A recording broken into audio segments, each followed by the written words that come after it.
Meus amados, vamos lá, então dar início à matéria Missões Urbanas, né? Então ela está lá na página 131, página 131, nós vamos fazer a leitura aqui da página 131, um pedaço. Antes que a gente comece na leitura propriamente dita, né? Eu quero dizer, trazer um breve comentário a respeito da proposta da matéria. Bom, matéria Missões Urbanas. Todas as matérias da nossa grade curricular, ela tenta trabalhar a teoria, tá certo? O conceito, a partir da teoria, paz varão, bênção pura, então pode, maravilha. Página 131, já vamos chegar assim, com violência, pegando a espada, pegar a espada e... né? Página 131, Missões Urbanas.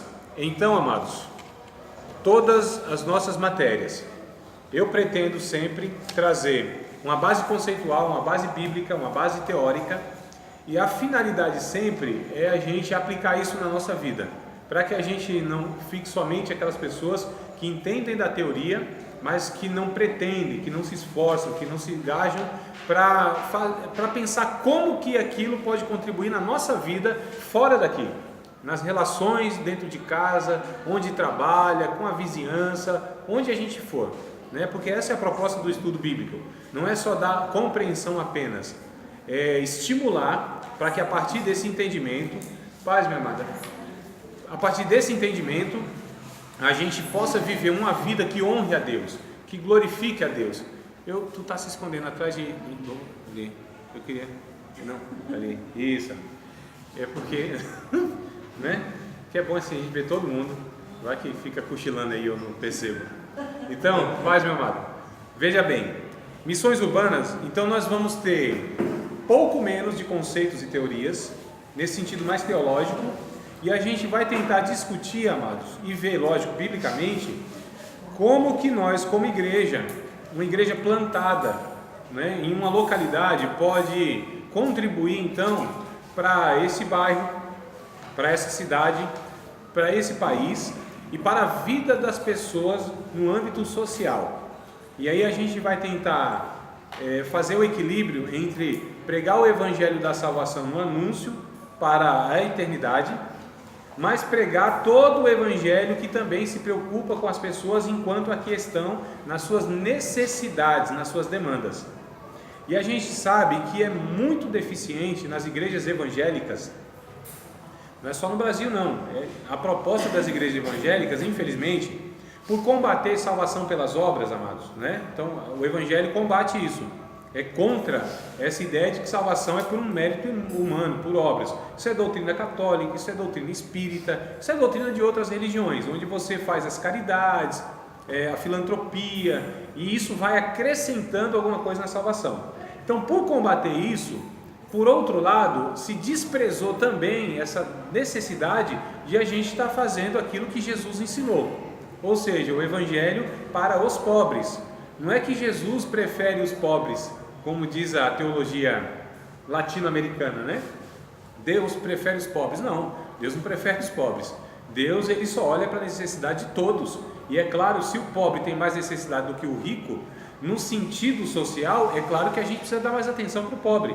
Mas o rico e o pobre são todos eles iguais na condição diante de Deus para a salvação. Mas não é isso que a gente está discutindo, nem vai discutir. A questão da salvação. Missões Urbanas trata de como nós podemos interferir, ter algum impacto na sociedade, ou seja, na cidade. Por isso que é missões urbanas. Então a gente não vai falar de missões transculturais. Não são missões em outras culturas, em outros países. Nós vamos discutir missões na cidade que nossa igreja está. Tá bom? Então fique à vontade, eu vou trazer para vocês uma informação, eu vou depois jogar no grupo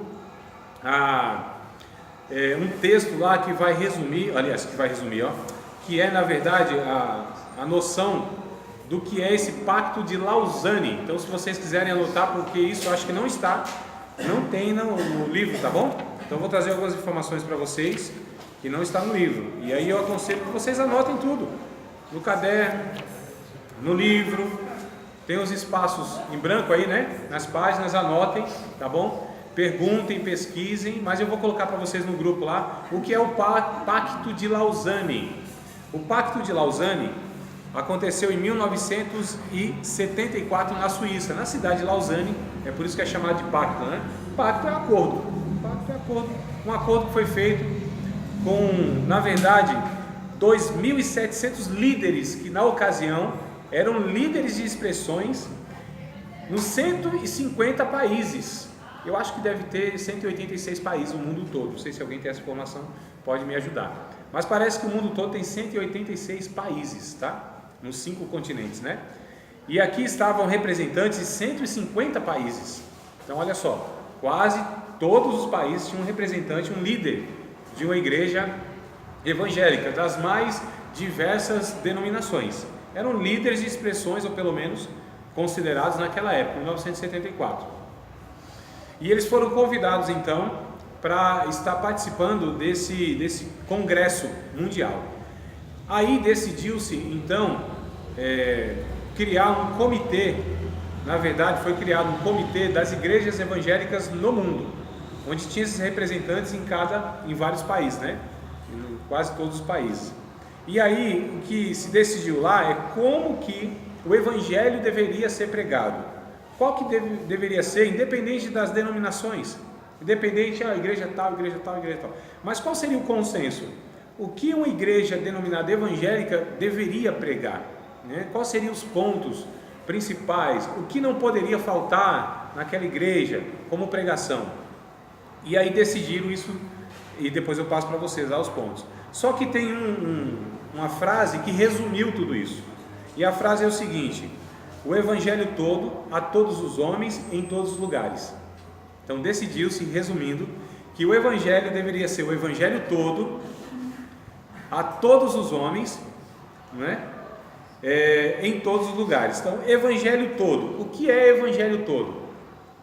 O evangelho todo, amados, é tudo aquilo que a mensagem de Jesus, do Novo Testamento, dos apóstolos, na boca de Jesus e dos apóstolos, né, contém. E o que contém? Aí é lógico que precisaria estudar as epístolas de Paulo, as 13 pelo menos, as cartas de Pedro, as cartas de João, a carta de Judas, né, o livro de Atos, os escritos de Lucas, por exemplo, Atos e os próprios evangelhos.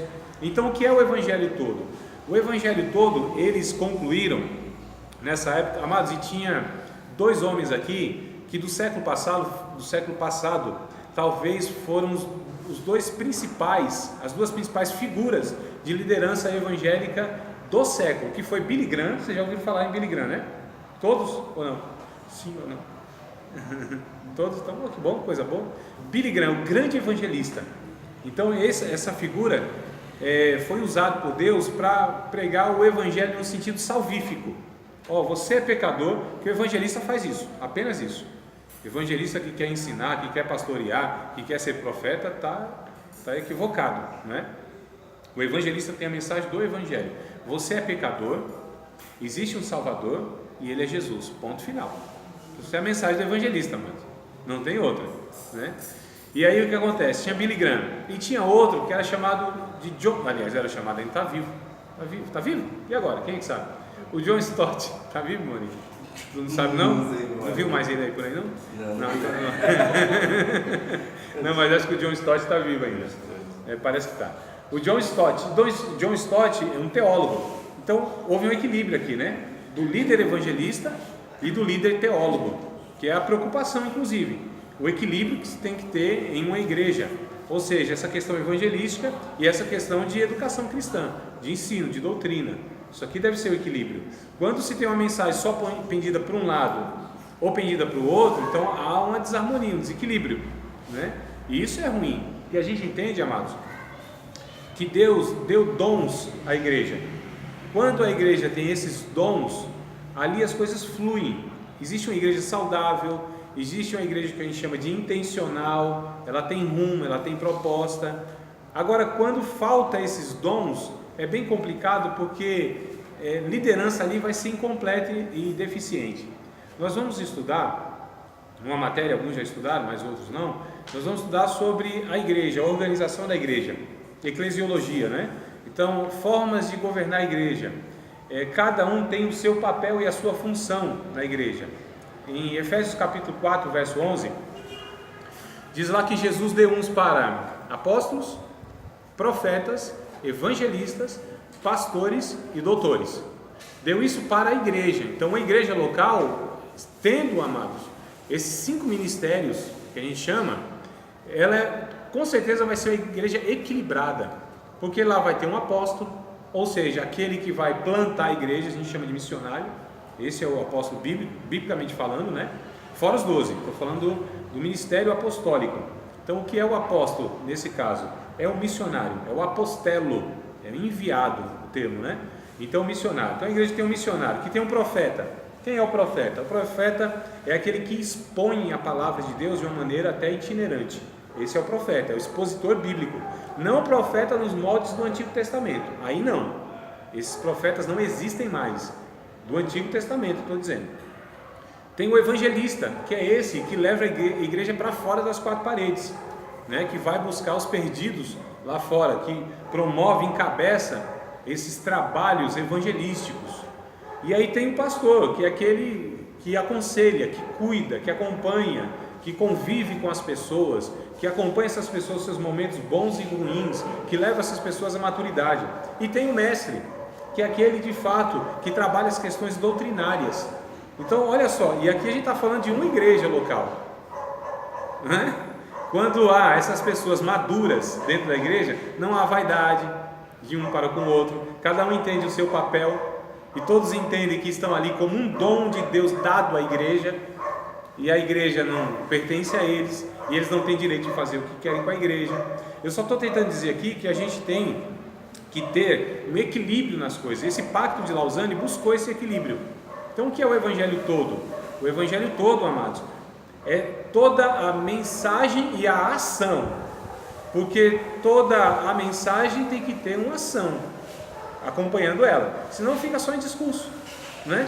Só em ter discurso bonitinho, que a gente tem discurso bonito, discurso que a gente ama todo mundo, né? Que a gente aprendeu a perdoar, que a gente ama a todos, mas discurso sem prática é fé sem obras, ou seja, corpo sem espírito, é uma fé demoníaca, Tiago vai dizer, né? Para ser mais duro. E aí começou já a dureza? Começou o discurso duro já? Mas André, mas eles não pegaram esse versículo e individualizaram, assim, por exemplo, tem um ministério do apostolado, então a pessoa só conhece o ministério como apostólico, aí depois vem de um bispo, aí só, por exemplo, só quem manda ali é o bispo, aí depois tem ministério com pastores, entendi. Só pastores mandam.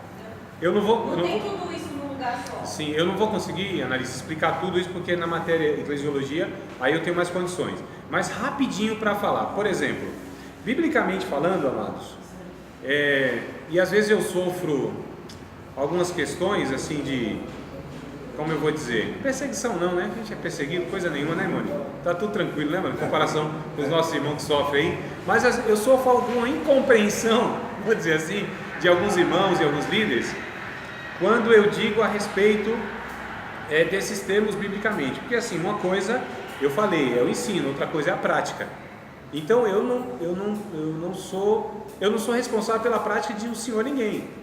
O meu papel é tentar trazer o ensino bíblico daquilo que eu entendo da Bíblia, e aquilo que para mim é claro, mas não vai dar para trabalhar agora, mas na ocasião oportuna eu vou trazer os textos bíblicos e tudo mais, mas só para falar aqui resumidamente, a palavra, o termo na Bíblia, no Novo Testamento, para pastor, ancião e presbítero, e bispo, tem 4, é verdade, pensei que tem 3, mas são 4. Então, pastor, ancião, bispo e presbítero. Esses 4 termos referem-se a uma única pessoa, tá certo? Que nós, na verdade, temos mais como pastor. Mas o pastor, ele presbitera, ele é um ancião e ele bispa. Então, na verdade, são 4 atribuições. O que é bispo? Supervisiona. É o bispado. É aquele episcopado. Quem deseja o episcopado, excelente obra deseja. 1 Timóteo 3:1, não tem? Então, episcopos é aquele que está olhando por cima. É a ideia de um sentinela, daquele que está vigiando. A ideia de alguém responsável sobre outras pessoas, que tem que ter uma visão mais panorâmica. A ideia de uma pessoa mais madura, que entenda o todo, que enxergue o todo. Mas muda mais ou menos só entre todos o nome, porque que a gente mais assim é pastor, usado. Não, assim, então, eu não vou continuar porque vai surgir várias questões e tal, eu não vou, senão eu vou fazer uma saladona aqui, eu não quero fazer isso, né? Só para entender. Mas assim, a Bíblia, ela ensina que uma igreja saudável tem essas funções, ou seja, lá tem um evangelista, nessa igreja local, lá tem um apóstolo, lá tem um pastor, lá tem um profeta, lá tem um mestre, tá certo? Essa seria a estrutura, os dons ministeriais em uma igreja local. E eu vou tratar nessa matéria a partir da igreja local. Então essa é a visão que eu vou propor aqui, a partir da igreja local, como que a gente se relaciona, como que a gente vive como comunidade em relação, na verdade, à comunidade. Então essa vai ser a ênfase, a gente vai girar em torno disso. Não é nem na questão organizacional, nem na questão interna, mas como que essa igreja, essa comunidade local, ela vai lidar com a comunidade, com o seu entorno, com o bairro, com a cidade, com aquilo que está mais próximo e que é alcançado por ela. É o braço da igreja que alcança ali, socialmente falando. Então a gente vai girar em torno disso, tá bom? Essa matéria vai propor isso, que a gente possa estar discutindo essas questões aí. Então o evangelho todo, eu quero dar ênfase nisso, o evangelho todo é o que Tiago disse na sua carta. Vamos ler? Tiagão, mano, bora.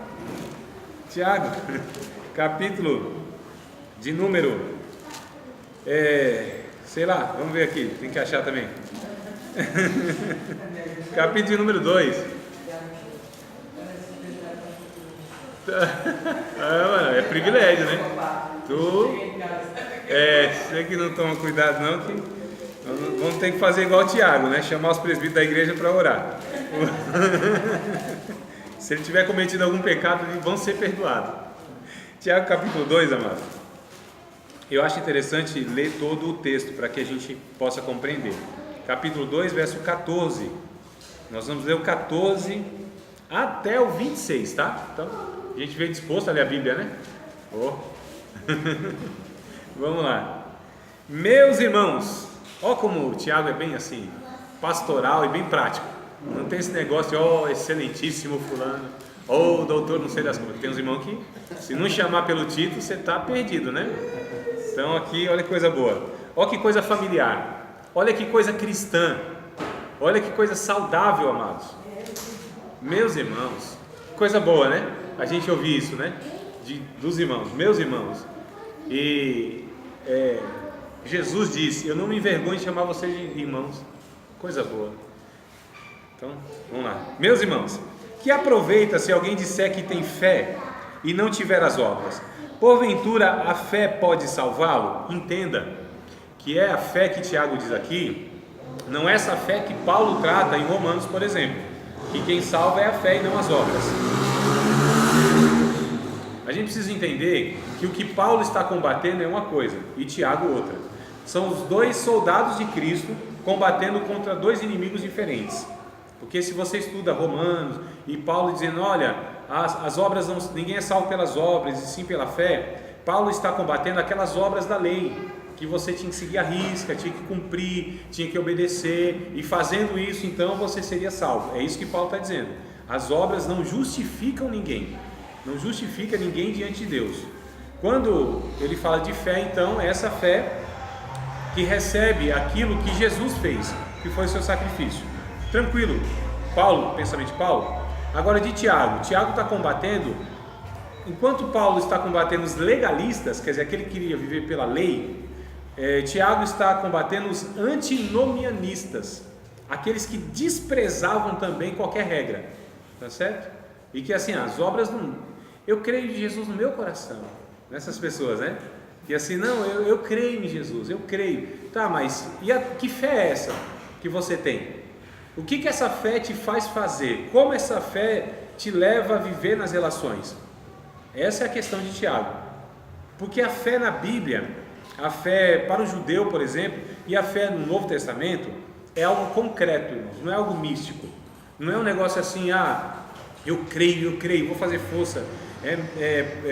Como a gente fala? Oh meu Deus, esqueci. Negócio mental lá, disposição mental, eu creio, pensamento positivo. Não tem nada a ver com isso. A fé na Bíblia é aquilo que é concreto, aquilo que eu faço. Então, como que a gente sabe se uma pessoa tem fé? Depende da vida que ela vive, né? Não é o que ela crê na mente, é como ela se relaciona. Isso vai mostrar, é o que o Tiago vai falar aqui. Então, para ilustrar, amados, seria mais ou menos assim: pessoa jogando bola. Quando a pessoa vai atrás da bola, até o último momento, ainda a gente olha assim, fala assim, não vai chegar na bola, não é? Não vai chegar, tá vendo? Mas ela para de correr, vai até o final. Tem que mostrar isso para a torcida, né? O cabo está lascado, pelo menos uma força de vontade. Ele está vendo que não pode, mas ele vai se esforçar até o último. E ele se atira ainda, não é? Para ver se consegue salvar a bola e tal, a jogada. E aí o narrador fala o quê? Acreditou na jogada. Não é isso, irmão? Então ele teve fé na jogada. Ele acreditou na jogada. Ele não ficou lá parado, fez o cálculo, se eu correr, tal, eu vou alcançar. Eu tenho fé, eu creio. Não, aí não é fé. Tá certo? Isso é uma crença inútil, não é? É o que Tiago vai dizer aqui em umas palavras melhores do que a minha. Então vamos continuar o texto, verso 15. E se o irmão ou a irmã estiverem nus e tiverem falta de mantimento cotidiano, olha que ele vai falar de coisas práticas. E algum de vós lhe disser: ide paz, aquietai-vos e fartai-vos, e não derdes as coisas necessárias para o corpo, que aproveito virá daí? Ou seja, dessa fé. Vou orar a Deus para Deus te abençoar e te prover. Não, amados. Se é comida, se é bebida, se é emprego, se são coisas materiais e compete a nós como igreja que devemos ser a mão de Deus para essa pessoa e o socorro de Deus para essa pessoa. Então o Tiago vai falando, que fé é essa que você tem? Que proveito tem? Se você diz, vai em paz, vou orar por você, Deus te abençoe. Verso 17. Assim também a fé, se não tiver as obras, é morta em si mesma, ou seja, uma fé inútil, inoperante, inócua, insípida, estúpida. Mas dirá alguém: tu tens a fé e eu tenho as obras. Mostra-me a tua fé sem as tuas obras. Tiago dizendo: e eu te mostrarei a minha fé pelas minhas obras. Olha que coisa interessante. Então ele diz assim: tu tens fé? Você diz que tem fé, que crê mesmo? Então mostra pelo que você faz, porque eu vou te mostrar a minha fé pelo que eu faço. Percebam aqui, amados, como que ele está lidando com a fé, que é bíblica. Tu crê que é um só Deus? Fazes bem, faz nada demais. Também os demônios o creem, eles estremecem. Mas, ó homem, vão, queres tu saber que a fé sem as obras é morta? Aí ele vai trazer, amados, um exemplo da figura maior que tem para o judeu, ou para o Antigo Testamento, ou na história, que é Abraão. Não é conhecido como o pai da fé? Aquele que creu mesmo, saiu sem saber para onde ia, e deixou toda a segurança da sua casa, da sua terra, da sua parentela, e era muito rico, e tinha estabilidade e tal, para ir para um lugar que ele nem sabia para onde ia. Então ele é conhecido como esse pai da fé, né? E ele vai pegar então essa figura. Porventura Abraão, nosso pai, não foi justificado, olha só, inocentado pelas obras, quando ofereceu sobre o altar o seu filho Isaque? O que ele está pegando? Um ato concreto de Abraão. Abraão tinha fé? Tinha fé, né? Tanto é que é interessante nessa passagem de Gênesis, quando ele fala para os moços dele que estavam junto com ele, ele fala: vocês ficam aqui porque eu e o jovem, nós iremos. Ele ia oferecer o Isaque, e ele ia mesmo. E se o anjo não intervém, ele ia torar o menino no meio. Tu sabe o que é torar, né, irmão? Ia torar o menino no meio. Tu sabe o que é torar também, né? Então tá bom. Então ia partir o menino no meio. Então ele ia para fazer isso. Só que a fala dele no texto é o seguinte: fiquem aqui, porque nós iremos e voltaremos. Olha que coisa interessante, amor. Então ele foi para fazer, mas ele tinha fé. E o autor dos Hebreus vai dizer que Abraão, ele acreditava que mesmo depois de morto, Deus ia ressuscitar o Isaac e ia devolvê-lo. Só que ele ia executar o negócio, ele ia lá matar o menino mesmo. Uma coisa interessante. Ou seja, ele foi justificado pelo quê? Pela execução, pelas obras. Claro que não fez, mas no coração fez, obedeceu a Deus. Deus interveio porque Deus não aprovava aquilo, mas foi provar a fé dele exigindo o quê? Algo concreto, uma obra, né? Então é interessante, ó, no verso 22, desculpa, 21, né? Ainda, não, 22, no 21 já li. Bem vês que a fé cooperou com as suas obras, e que pelas obras a fé foi aperfeiçoada. O que é a fé, meus amados? Sem pegar Hebreus 11:1, não é isso que eu quero. Talvez você lembrar de Hebreus 11:1, né? A fé é o fim, fundamento, que eu espero. Mas não é isso. O que é a fé? A fé é o exercício de uma vida cristã. E como todo exercício faz com que as coisas sejam aperfeiçoadas. Como que o músculo é fortalecido? Pelo exercício, né? Como que a vida, ela vem, a maturidade, ela é construída na vida? Pelo exercício, pela vida vivida, pelo caminho do discípulo, no caminho. Então aqui, as obras aperfeiçoam a fé. Quanto mais a gente vive uma vida de obras, não que isso vai me trazer a salvação, mas isso demonstra que a gente está crescendo na fé, que a gente vive pela fé. Aleluia. Então vamos lá, verso 23. Pensei que eu estava escutando alguma coisa assim, prestei atenção, vai que é o sopro do Espírito, né? Professor, é tão importante esse elemento de obras, que o Paulo fala, né, que muitos deixam o primeiro amor, e ele fala, lembra depois onde caíste, arrepende, Volta. e volta às tuas obras. As primeiras práticas, as primeiras obras. Olha Exato. como é interessante, né, essa obra, né? E quando a gente lê a Bíblia, às vezes, pelo menos se eu estiver enganado, vocês me falam, porque às vezes eu fico julgando coisas e às vezes não tem nada a ver, né? Mas se isso está na mente de vocês e tal, a gente tem a ideia que a Bíblia fala de coisas assim, sobrenaturais, coisa do céu, da eternidade, fala também, eu sei. Mas assim, que a Bíblia, a gente vai abrir a Bíblia e vai encontrar assim, alguma coisa Deus falando de anjo, da eternidade, do sobrenatural, do Espírito Santo e tal. Mas para espanto nosso, quando a gente começa a estudar a Bíblia, a gente percebe que ela tem mais, infinitamente muito mais ensinos concernente à vida aqui, nas relações aqui, como eu devo me comportar enquanto estou aqui nesse mundo. A Bíblia nem tem ensinamento para a eternidade. A eternidade não precisa mais de ensinamento. A Bíblia não nos ensina como nos comportar lá. Ó, chegando lá é o seguinte, se comporta direitinho, você vai estar na presença de Deus. Lá não pode ter falha, nem brecha, senão ele vai te expulsar de lá. A Bíblia, ela não nos ensina a respeito da eternidade, uma vida para a eternidade, e sim uma vida aqui e agora, como servos de Deus, como novas criaturas, como nascidos de novo, como representantes de Deus, como corpo de Cristo. Como que a gente vive uma vida aqui que glorifique a Deus, que honre a Deus, que santifique o nome de Deus, que é essa oração do Pai Nosso, né? Pai Nosso que estás no céu, santificado seja o teu nome. Como que o nome de Deus, que já é santo, santo, santo 3 vezes, pode ser santificado? Mais ainda, pode sim, em nossas vidas.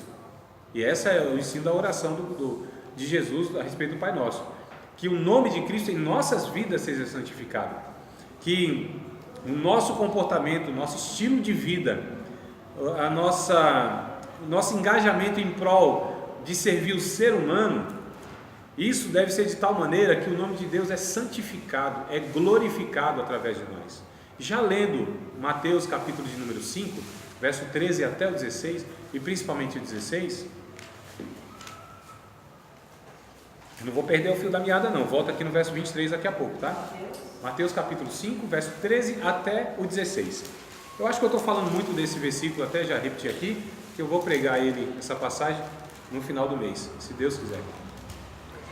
Sobre identidade. Pode ler, por favor. Vós sois o sal da terra, e se o sal for insípido, com que se há de salgar? Para nada mais presta, senão para se lançar fora, a ser pisado pelos homens. Vós sois a luz do mundo, não se pode esconder uma cidade edificada sobre um monte, nem se acende a candeia e se coloca debaixo do alqueire, mas no velador e dá luz a todos que estão na casa. Assim resplandeça a vossa luz diante dos homens, para que vejam as vossas boas obras e glorifiquem que coisa linda. Através então das pessoas verem as nossas boas obras, vão glorificar Deus que está no céu. Ou seja, Deus está no céu, mas o seu corpo está na terra. Deus está no céu e é invisível, mas nós somos aqueles que devem dar visibilidade a Deus aqui na terra. E vendo então, porque é aquela conversa fiada, aquela conversa de gente negligente que quer se esquivar da sua responsabilidade. Não olha para mim não, sou cheio de falha, olha para Jesus. Não é? A gente não tem essas falas assim? Né? Não, amados, você tem que olhar para Jesus. Você tem que olhar para Jesus coisa nenhuma. Você tem que olhar para o poder do Evangelho na vida daqueles que são regenerados. Que poder é esse? Que Evangelho é esse? Que transforma essas pessoas egoístas, que tem a tendência de olhar somente para as suas necessidades, para o seu umbigo, e essas pessoas que usam tudo que têm, tudo que são, para beneficiar e ajudar os outros. Aí sim, amados, essas pessoas vão ver Jesus. E só é possível ver Jesus através do seu corpo, que somos nós. Olha a responsabilidade que a gente tem. Então a gente precisa entender que nos foi dado o privilégio, junto com o privilégio vem a responsabilidade de mostrar. Amados, eu não estou dizendo que a gente chega a ser perfeito, não é isso. Claro que vão olhar para nós e ainda falar, ainda precisa ser trabalhado alguma coisa nesse camarada, né? Nesse cidadão. Mas não é algo que desabone a nossa confissão de fé.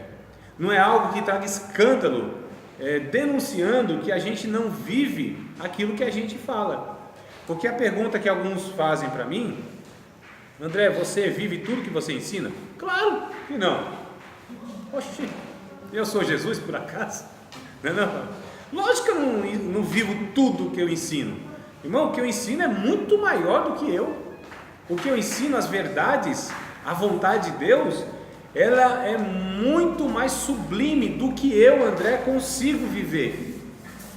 E eu não estou me justificando das minhas falhas. Agora, o que vocês precisam ver em mim, e o que nós precisamos ver uns nos outros, e o que as pessoas precisam ver em nós, é o desejo sincero de viver aquilo que a gente acredita e fala. Tranquilo, amados? Vocês acham razoável isso? Acham? Diga, Luísa. Entreguem todo o tempo, mas quando se for necessário, nos falar. Quem foi? Não lembro, não sei se foi Agostinho. Não, foi o padre. Não lembro, lembra, Marinho? Francisco de Assis, né? Opa! Então os franciscanos, eles são dados aí às obras, né? Sim. Então olha que coisa interessante. É interessante, né? Não, esse pensamento eu uso, inclusive em evangelismo, matéria de evangelismo, missões urbanas. Talvez eu usar Teve daquela uma matéria que nós estudamos que tinha essa frase. Isso, eu falei sobre isso. É interessante. Então a verdade é essa. A pregação do evangelho, a gente é ensinado o quê? A falar, compartilhar, não é? Não é isso, fale, não perca a oportunidade, fale que Jesus ama, Jesus é bom e tal, aquela coisa toda. Está errado? Não está errado. Não é que está errado de todo, mas é incompleto isso. E aliás, a fala primeira, ela é insuficiente porque as pessoas, elas vão dar crédito a uma fala conhecendo a pessoa. Irmão, tem palavra na boca de algumas pessoas que não vale nada. E é de Deus, né? Mas não vale nada, porque a pessoa não tem crédito, não é? Então não é o pregar. Pregação, o nosso país está cheio, está lotado, igreja em toda esquina, é rádio, é TV, é web rádio, é internet. A gente hoje fala de Jesus nos 4 cantos desse país como nunca antes na história desse país teve, né? Então assim, não é a questão, antes era, nossa, a gente precisa alcançar, não tem meio de comunicação, a gente tem dificuldade. Hoje, amados, a gente tem, quando eu digo a gente, assim, a igreja evangélica no geral, generalizando, tem o poder das massas, tem canal de televisão. Fala, André, mas não tem nada a ver, aquela igreja que tem esse canal não é igreja e tal. Não, eu estou dizendo que tem um anúncio, né? Mas tem outras mais aí. Então tem o poder da mídia, nós temos o poder de massa, nós alcançamos milhões e milhões de pessoas. Então hoje falar no Brasil que alguém não ouviu alguma coisinha do evangelho é difícil, muito difícil. Só que a questão, o povo está cansado, irmão, de fala, está cansado de ouvir que Jesus ama, que Jesus não sei o quê. O que as pessoas precisam experimentar é justamente essas pessoas do evangelho que vivam esse evangelho. É como aquele Gandhi, aquele famoso indiano, né? Gandhi, esqueci até o nome dele. Mahatma Gandhi, obrigado, cara. Mahatma Gandhi, grande prêmio Nobel da Paz, aquela coisa toda, ele foi indagado: você não acredita no Evangelho, né? Você não acredita em Jesus? Ele falou: não.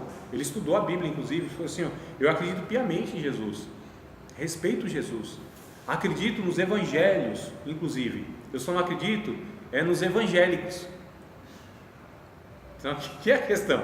No Evangelho ele acreditava, ele só não acreditava no Evangelho dos evangélicos, porque ele comparava a fala com a prática. Então a fala, ele falou: é isso mesmo, ele estudou a Bíblia, está certo, está correto, está tudo coerente aqui. A fala do Evangelho é perfeita, não tem o que tirar, a mensagem é inigualável. Nenhuma religião traz essa proposta desse anúncio do Evangelho. Só que a prática desses evangélicos, na ótica de Gandhi, é que disse: não, isso aqui está totalmente estranho. E aí não tem como desassociar a fala da prática, amados. O testemunho conta muito. Então nós como igreja no Brasil, nós como igreja com todo esse potencial, com todo esse contingente, nós deveríamos anunciar o Evangelho de uma maneira mais poderosa, por meio da influência e da transformação.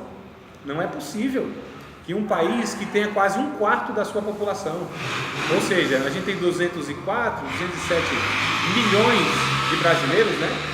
Não é possível que uma igreja que tem quase 50 milhões de brasileiros não tenha um impacto positivo na sociedade. Uma sociedade mais ética, mais justa, com menos violência. Não é possível.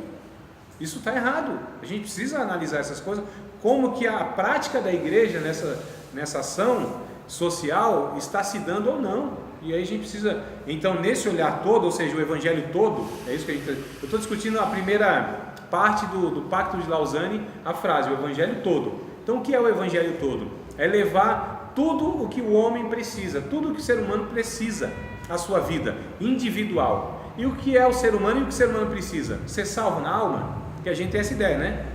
Vamos ganhar alma para Cristo. Vamos ganhar alma. Aí eu pergunto: e a pessoa é alma apenas? Não tem um corpozinho lá que precisa das necessidades? Então a gente não ganha alma para o céu. Isso aí deixa para o governo, né? É bom, a gente vai discutir isso aí, né? Porque a gente muitas vezes assim fala: André, mas isso aí não, a gente já paga impostos, paga muito imposto, né? A gente já não faz a nossa parte como cidadão. Não é o Estado que tem que fazer isso, não é o governo que tem que fazer isso. Aí a gente precisa achar um equilíbrio. Calma, que eu estou dando uma aula introdutória e a gente vai chegar nesses pontos aí. Mas a verdade é que nós temos de Jesus uma incumbência, que é levar o Evangelho todo, ou seja, cuidar do homem todo. E o homem todo é corpo e é alma também, o corpo, alma e espírito, como queira, né? Ou seja, parte material e imaterial. E Tiago vem tratando de uma forma muito clara: olha, você não pode dizer que tem fé, vai orar pela pessoa e que não sei o que, mas se ela tem uma necessidade básica da vida e você não socorre. Porque o socorro justamente é a fé sua materializada. A fé sem obras é inútil, amados. Oração, oração, oração, oração, jejum, jejum, jejum, jejum, louvor, louvor, louvor, louvor. Isso é bom para nós e Deus. Só que a nossa relação não sou eu e Deus. A nossa relação, ela é vertical, sem dúvida, mas ela é na horizontal. É a cruz, inclusive, né? Vertical e horizontal. É as nossas esferas de relação. Ou seja, me relaciono com Deus para me relacionar com as pessoas. Eu louvo a Deus, eu glorifico a Deus e sirvo as pessoas. Eu só servirei a Deus se for por meio das pessoas. Nós não temos nenhuma condição de servir a Deus diretamente. Só servimos a Deus quando nós servimos as pessoas. Capítulo 25 de Mateus, a partir do verso 31. Se não me falha a memória, deve ser 31. Não, acho que é 36, né? Do 36 ao 46. Depois vocês lêem em casa, eu só vou recitar algumas partes, tá bom?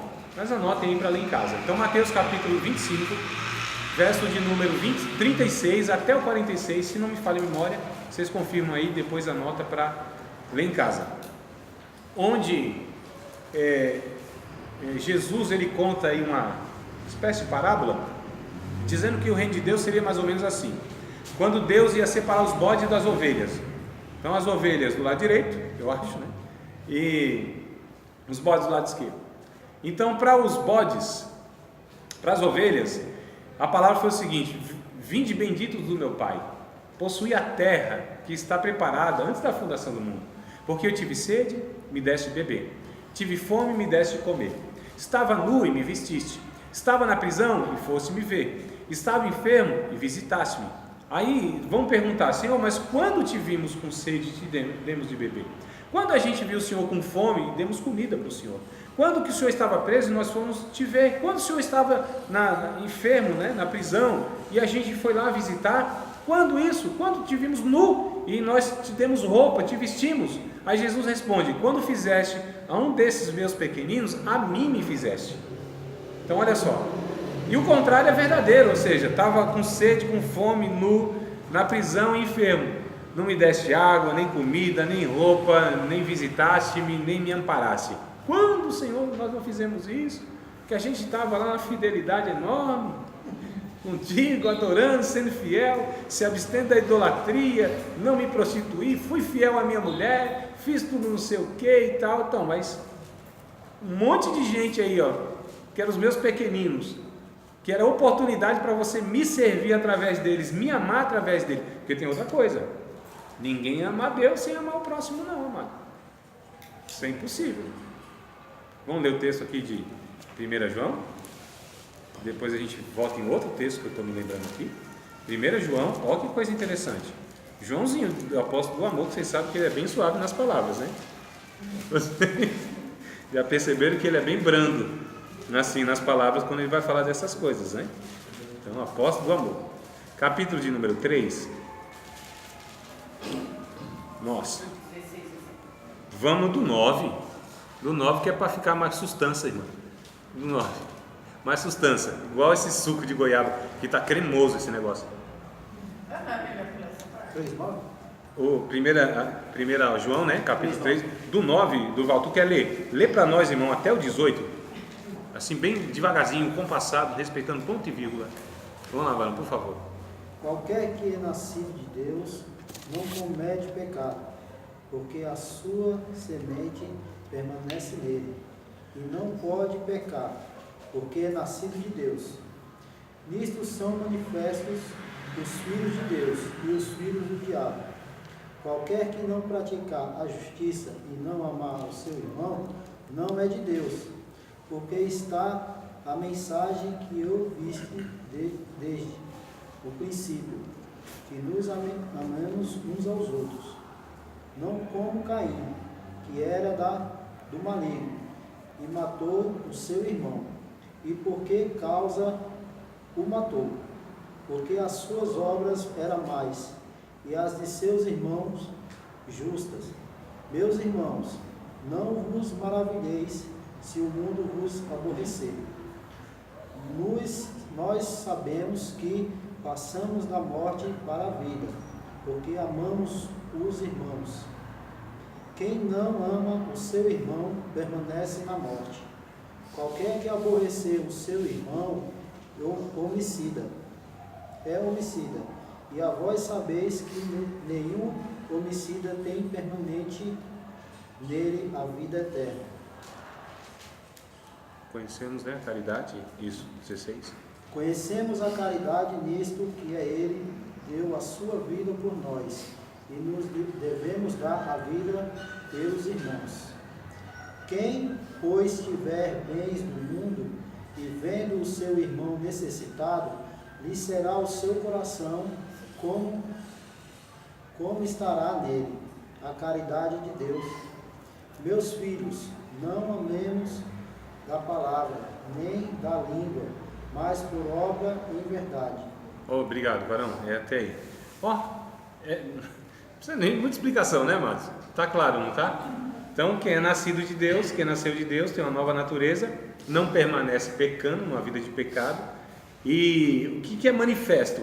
As manifestações do Filho de Deus em contrapartida com os filhos do diabo. Praticar a justiça, amar o seu irmão. Quem não faz isso, não é de Deus. É simples assim. É muito simples. Quem ama é de Deus. Quem não ama, não é de Deus. Esse irmão aqui, está falando literal ou será presepório? Tu está aqui é meu irmão. O ímpio seria também que ele está querendo dizer o meu irmão também ou não? Olha, Evandro, aqui ele está nivelando por baixo ainda. Porque ele está falando assim, a dificuldade que a gente vê é amar o irmão. Então, irmão seria nós vamos aqui. tratar primeiro dos irmãos. Se a gente conseguir isso aqui, a gente parte para o segundo plano, que são os outros demais.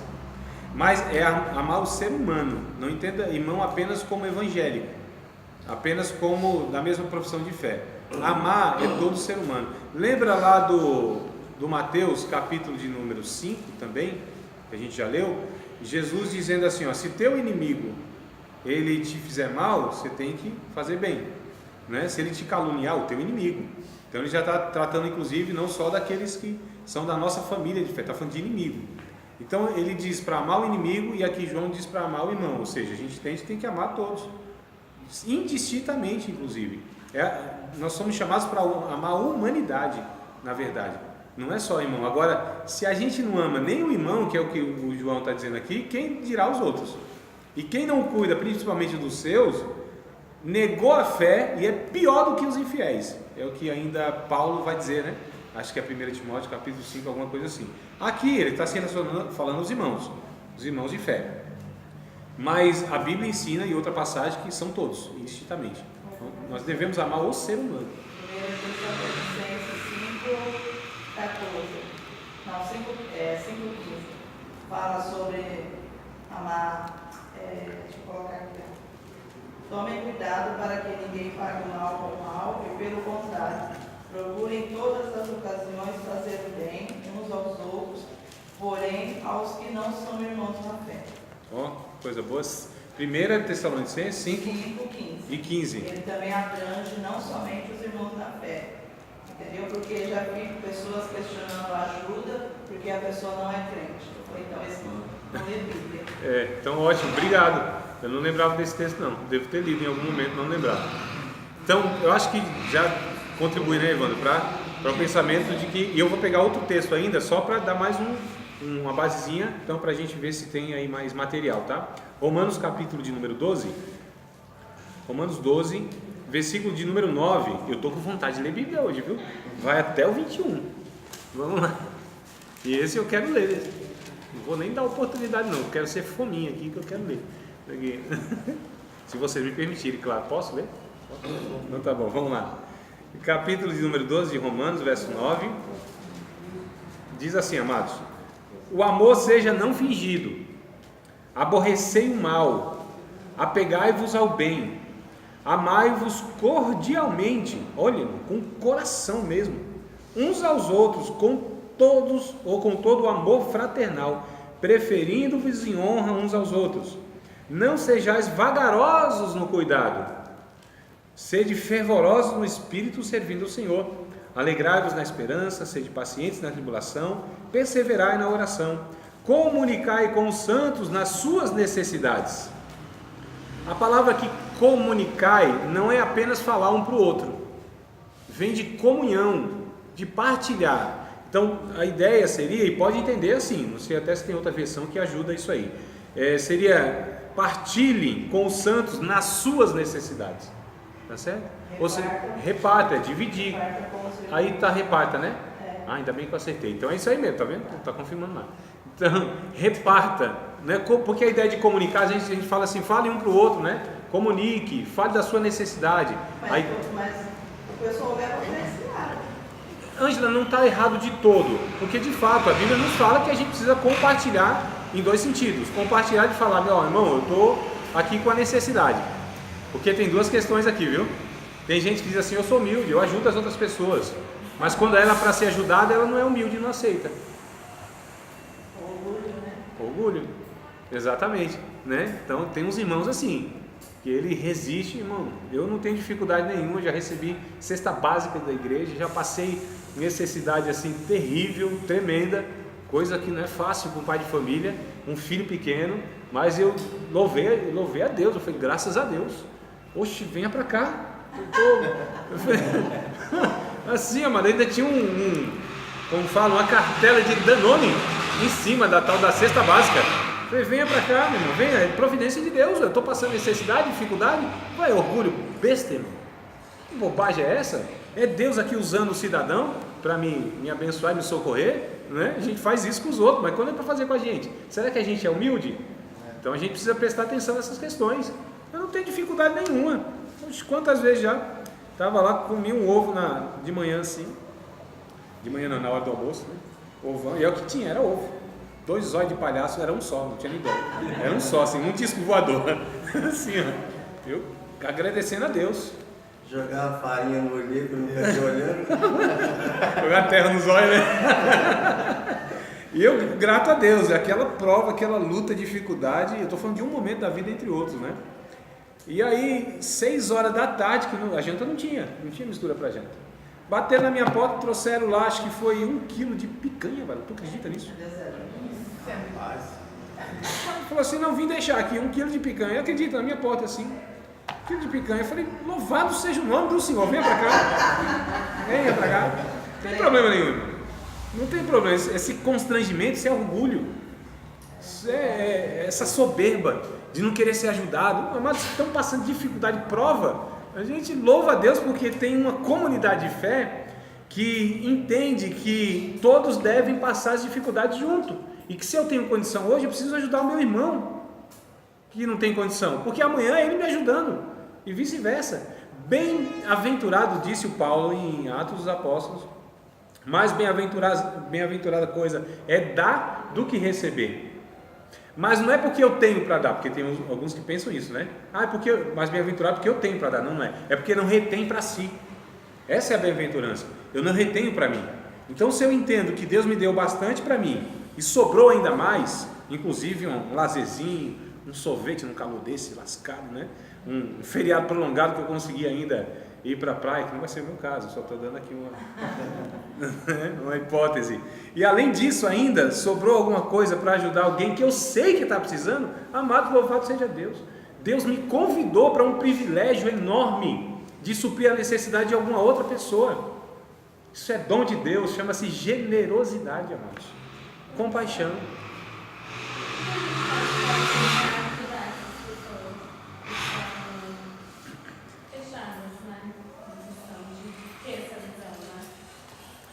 Eu não vejo outra forma no seu ensino, né? E assim, quando fala de coração duro e esses pecados, porque são pecados, é só Deus mesmo, é só o Espírito Santo para ir lá e quebrantar. Então assim, a gente diretamente, eu acho que não vamos ter muito sucesso, porque a pessoa orgulhosa, ela rejeita tudo e todos, né?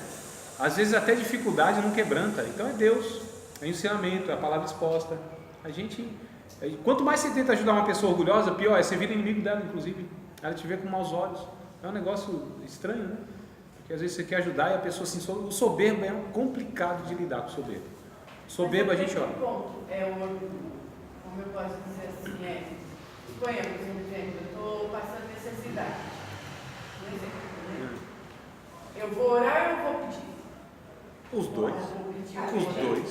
Os dois. Você participa de uma comunidade de fé onde é saudável, onde você está passando necessidade. Primeiro, olha que coisa interessante, queridos, preste atenção aqui, de que muitas vezes a gente não vê um todo, né? Que a gente às vezes só está falando de alguns pontos, mas eu quero falar de um todo aqui. O que é um todo? O todo é uma comunidade saudável, onde eu tenho liberdade, por exemplo, de chegar para o meu pastor, para qualquer outro irmão, que eu tenho relação.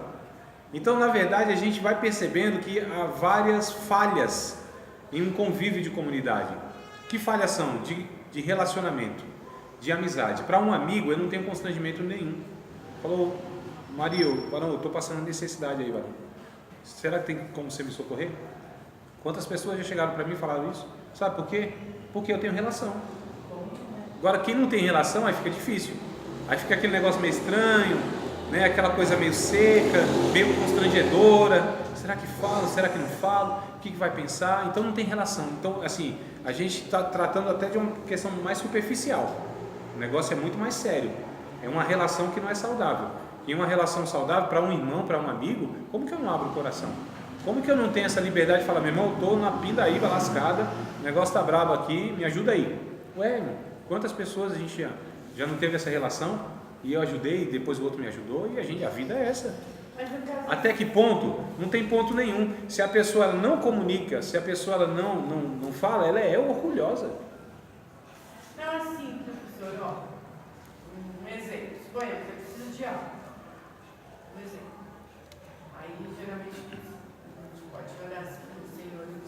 tal coisa.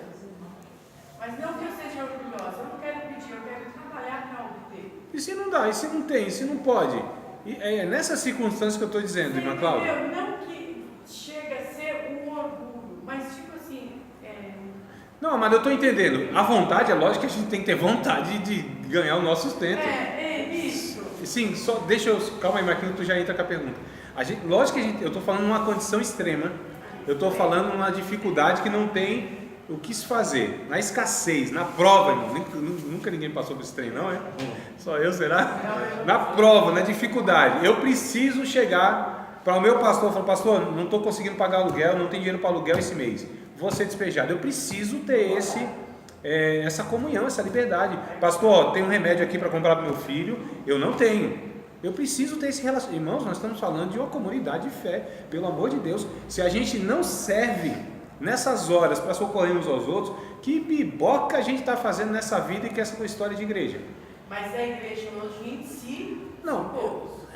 Não, mas tá, eu sei, eu não quero nem tratar, eu estou tratando aqui do ideal e da proposta. Eu sei que vai ter um monte de situação, Eu queria que vocês esquecessem um pouquinho essa insatisfação toda que a gente tem, né, com as nossas comunidades de fé e com a gente, muitas vezes, sendo responsável por tudo isso, né?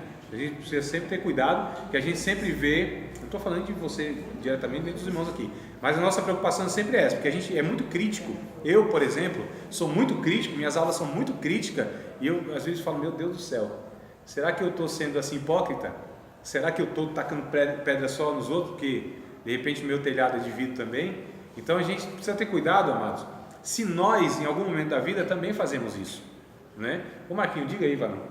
Nossa, não, eu comentar que a irmã está falando, a irmã falou assim, se ela tem necessidade de comprar, né? Mas o que eu estou entendendo, acho que ela, questão da pergunta que o irmão está fazendo, porque uma certa vez o professor falou para mim que há duas questões: o que eu quero e o que eu preciso, a diferença. Não, a gente está falando de necessidade. Necessidade básica, não é? Eu preciso trocar de relógio, preciso trocar de carro. Não, eu estou falando de necessidade, estamos falando de básico, é lógico, pelo amor de Deus, né? Aí é demais também. Vamos falar de arroz, feijão, carne, de básico.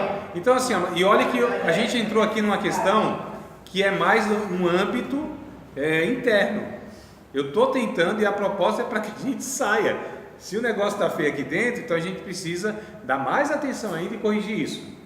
Mas a matéria fala em parte de um pressuposto que a gente está tratando aqui com a igreja. Uma igreja saudável. Então, senão eu não vou dar conta também de falar dos dois lados. Então esqueça aí toda essa estrutura deficiente que não é proposta agora. Senão eu não vou dar conta e nem desenvolvo a matéria, né? Então vamos tentar falar aqui sobre uma igreja saudável, hipoteticamente, que lá tem, nas estruturas, todo mundo é saudável, a liderança tem visão, a liderança é madura, a igreja entende o evangelho. A partir desse pressuposto que eu vou tentar conduzir a matéria, tá bom? Senão não dou conta não. É assim, no seu caso, você ganha uma carne, vamos supor. Ganha carne? Assim, tá. Na hora da precisão, mandaram a carne para você, mas você não pediu. Isso que eu estou dizendo, você orou e automaticamente alguém sentiu no coração e trouxe a sua caixa. É isso que eu estou tentando. Se faz isso ou não? Isso, tá, eu vou falar. Pediu. Então, tá bom. Esse caso foi um caso que ainda foi muito mais lá atrás. Eu vou contar um caso mais recente, 1 ano e meio atrás mais ou menos. Eu estava precisando fazer um exame. Eu não sabia o que eu tinha na minha coluna. E eu não tinha dinheiro. O exame era caro, 700 conto. 700 conto e tal. Achei lá mais barato, 600, 500. Aí achei lá de 400. Não tinha 400 conto. Eu não tinha 400 reais. Não tinha. Não estava nem conseguindo pagar as contas. Estou falando 1 ano e meio atrás. E aí eu falei: eu preciso fazer esse exame aqui, pastor. Sem problema. Vamos aqui, reuniu lá meia dúzia de irmãos. Estou falando de falar de púlpito, essas coisas, mano. Não é? A gente precisa ter essa convivência onde a gente entenda que a gente precisa socorrer os irmãos a partir do momento que a gente tem um conhecimento disso. Então, se eu conheço, se eu sei que alguém tem necessidade, é porque Deus me deu aquela oportunidade de saber daquele caso. Então sou eu que devo fazer alguma coisa. Quantas vezes falar para mim: André, tem fulano numa situação assim de dificuldade. Pensei comigo: eu não tenho, mas eu sei quem tem. Eu faço as pontes. Vira e mexe eu faço isso. Ligo para fulano, ciclano, beltrano, eu sei quem tem. Eu sei. E eu sei que eu posso acionar. Falou, ó, quantas vezes a gente já fez isso no grupo, não foi, Mari? Até no grupo da teologia lá da segunda-feira. E aí, que questão? Aí, só que nesse caso eu comuniquei. Comunicou os irmãos lá, me deram o valor, fiz o exame, acabou. Eu falei, eu comuniquei. É isso que a gente tem que fazer. Mas eu entendi que eu podia falar com aquelas pessoas. Entendeu? É isso que a gente tem que fazer. Não é ficar nesse negócio de oração, coisa nenhuma, não. A gente tem que quebrar o orgulho. A gente precisa lutar dia a dia para ter uma comunidade saudável. Gente que é generosa, gente que se respeita, gente que considera na igreja um irmão do outro, família do outro. A gente precisa combater veementemente com todas as forças esse relacionamento superficial, esse relacionamento institucional, religioso. Irmãos, a gente precisa ir com os dois pés no peito, assim, ó. Acabar com isso. Calma aí que eu passei muito.